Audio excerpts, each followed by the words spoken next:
नमस्कार, मैं मित्राब्धि और आप देख रहे हैं भीष्म पितामह, महाभारत के महान संघर्षक और धर्मकर्षी की कहानी। चैनल में नए हो सब्सक्राइब कर लीजिए और बेल आइकॉन को दबा दीजिए। लाइक शेयर अवश्य कीजिए ताकि हमें आगे प्रेरणा मिलेगी और भी वीडियो बनाने के लिए।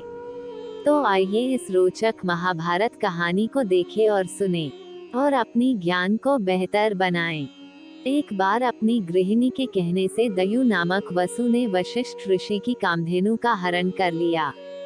इससे वशिष्ठ ऋषि ने दयु से कहा कि ऐसा काम तो मनुष्य किया करते हैं, इसलिए तुम मनुष्य हो जाओ।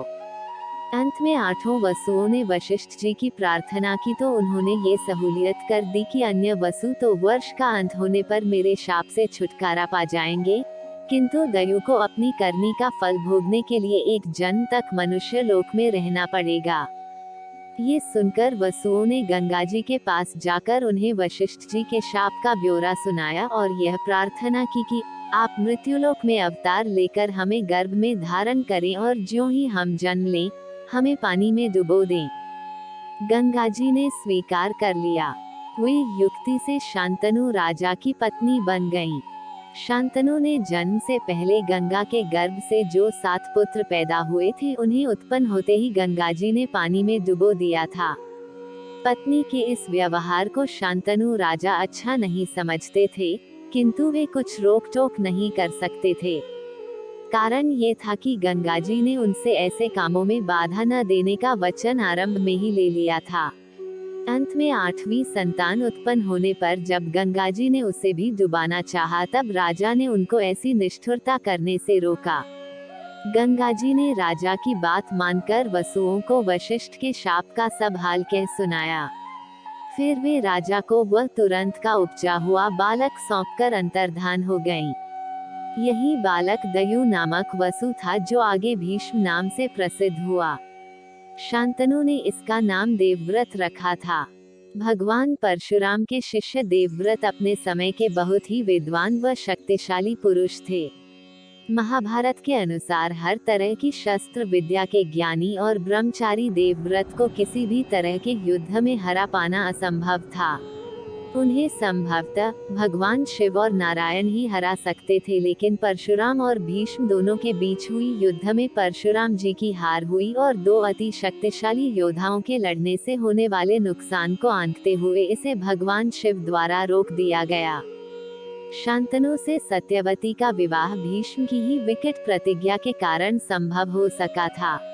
अपने पिता के लिए इस तरह की पितृभक्ति देख उनके पिता ने उन्हें इच्छा मृत्यु का वरदान दिया था। इनके दूसरे नाम गांगेय, शांतनव, नादीज, तालकेतु आदि हैं। इन्हें अपनी उस भीष्म प्रतिज्ञा के लिए भी सर्वाधिक जाना जाता है, जिसके कारण इन्होंने राजा बन सकने के बावजूद आजीवन हस्तिनापुर के सिंहासन के संरक्षक की भूमिका निभाई। इन्होंने आजीवन विवाह नहीं किया व ब्रह्मचारी रहे। इसी प्रतिज्ञा का पालन करते हुए महाभारत में उन्होंने कौरवों की तरफ से युद्ध में भाग लिया था। इन्हें इच्छा मृत्यु का वरदान था। ये कौरवों के पहले प्रधान सेनापति थे। भीष्म पितामह 18 दिनों तक चले महाभारत के युद्ध में 10 दिन तक लगातार लड़े थे। भीष्म पितामह की उम्र उस समय लगभग 150 वर्ष थी। अर्जुन ने शिखंडी को ढाल बनाकर भीष्म पर तीरों की वर्षा की थी। शिखंडी स्त्री से पुरुष बना था, इसलिए भीष्म ने अपने शस्त्र रख दिए थे। भीष्म पितामह ने स्त्रियों पर शस्त्र नहीं उठाने की प्रतिज्ञा की थी। भीष्म पितामह 58 दिनों तक बाणों की शैया पर पड़े रहे और कई उपदेश दिए। हिंदू धर्म ग्रंथों में ऐसी मान्यता है कि जो मनुष्य सूर्य उत्तरायण के दिन देह त्यागता है, उसे मोक्ष की प्राप्ति होती है। उस समय एक दिन युद्ध विराम के बाद सभी पांडव और द्रौपदी भीष्म पितामह से मिलने पहुँचे।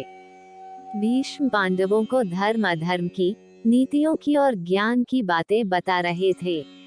तब द्रौपदी ने कहा कि पितामह, आज आप ज्ञान की बातें कर रहे हैं, लेकिन जिस दिन भरी सभा में मेरा चीर हरण हो रहा था, आप भी वहां थे, तब आपका ये ज्ञान कहाँ गया था? आप उस समय चुप क्यों रहे? मेरी मदद क्यों नहीं की? आपके सामने अधर्म हो रहा था, लेकिन आप कुछ भी क्यों नहीं कर सके? भीष्म पितामह ने कहा कि पुत्री, मैं जानता था एक दिन मुझे इन सवालों के जवाब जरूर देना पड़ेगा।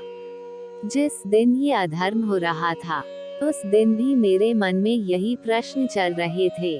उस समय मैं दुर्योधन का दिया अन्न खा रहा था, वो अन्न जो पाप कर्मों के कमाया हुआ था। ऐसा अन्न खाने की वजह से मेरा मन मस्तिष्क दुर्योधन के अधीन हो गया था। मैं ये सब रोकना चाहता था, लेकिन दुर्योधन के अन्न ने मुझे रोक दिया और ये अनर्थ हो गया। अर्जुन के बाणों से मेरे शरीर से सारा रक्त बह गया। ये रक्त भी दुर्योधन के दिए अन्न से ही बना था।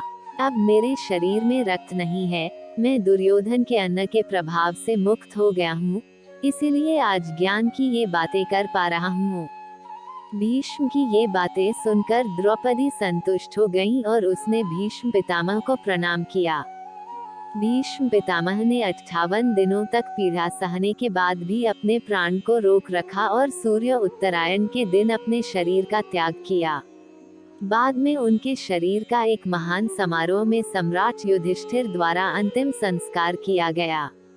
महाभारत में कहा गया है कि उनकी मृत्यु के बाद उन्हें मोक्ष प्राप्त हुआ। हमारा चैनल में नए हो सब्सक्राइब करें और अपने दोस्तों को शेयर अवश्य करें, लाइक करें और कुछ कहानी के लिए कमेंट करें। Thanks for watching. आपका दिन शुभ हो। पूरा वीडियो देखने के लिए धन्यवाद।